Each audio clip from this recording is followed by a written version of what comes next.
John Wayne Gacy, one of the most notorious serial killers in American history, lived a double life as a respected community member and a monstrous murderer.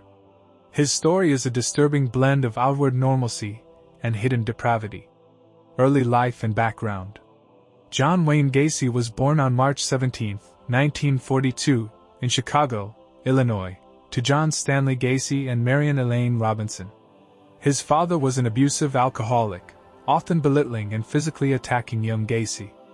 Despite his troubled home life, Gacy managed to maintain a relatively normal childhood, though he struggled with health issues, including a heart condition and obesity, which made him the target of bullying.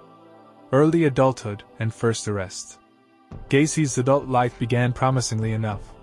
He moved to Las Vegas in 1962, working briefly in the mortuary industry before returning to Chicago to attend business school. In 1964, Gacy married Marlon Myers and moved to Waterloo, Iowa, where he managed 3 KFC restaurants owned by his father-in-law.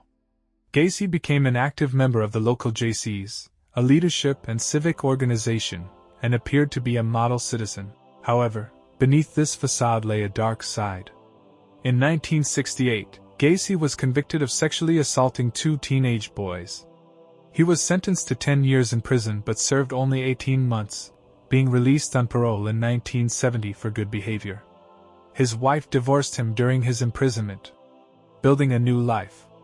After his release, Gacy returned to Chicago, where he quickly rebuilt his life.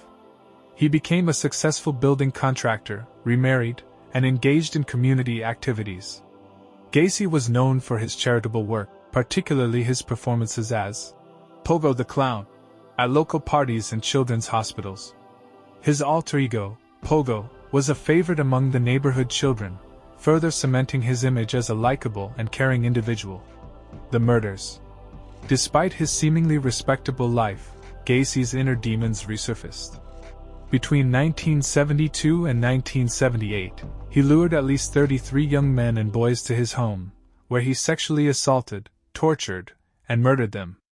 Gacy's modus operandi involved convincing his victims to enter his home, often under the pretense of performing a magic trick or offering work.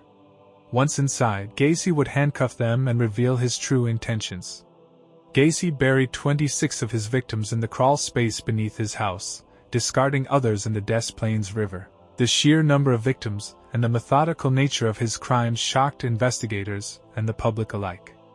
Investigation and arrest. The beginning of the end for Gacy came with the disappearance of 15-year-old Robert Piest in December 1978. Piest was last seen leaving his job at a pharmacy to meet Gacy about a potential job. When Piest failed to return home, his family reported him missing, and police began to investigate Gacy, who had a history of sexual offenses.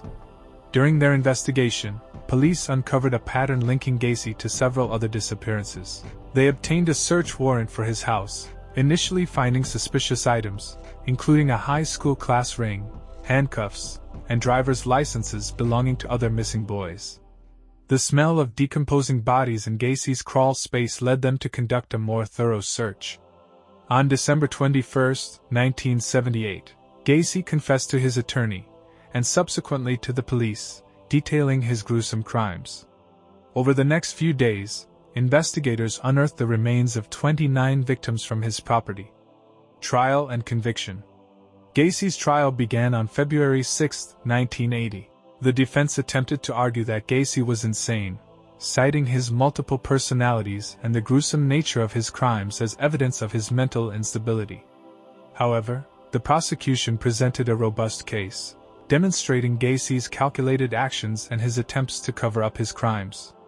On March 12, 1980, after a 5-week trial, the jury found Gacy guilty of 33 counts of murder, making him one of the most prolific serial killers in U.S. history.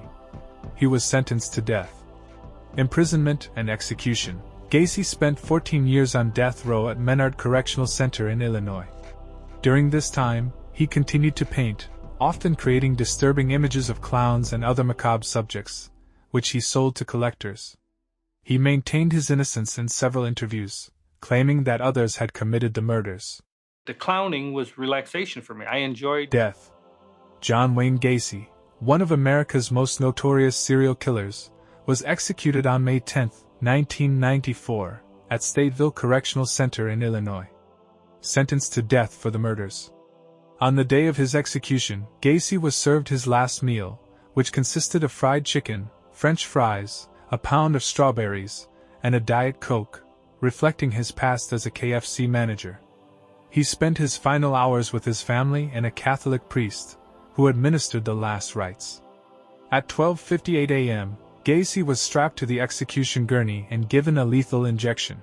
The process faced an unexpected complication when the chemicals solidified in the intravenous tubes, causing a delay. After a 10-minute interruption, the execution proceeded, and Gacy was pronounced dead at 12:58 a.m. Gacy's body was cremated after his execution. His death brought a sense of closure to many of the victims' families, though the impact of his heinous crimes continued to resonate.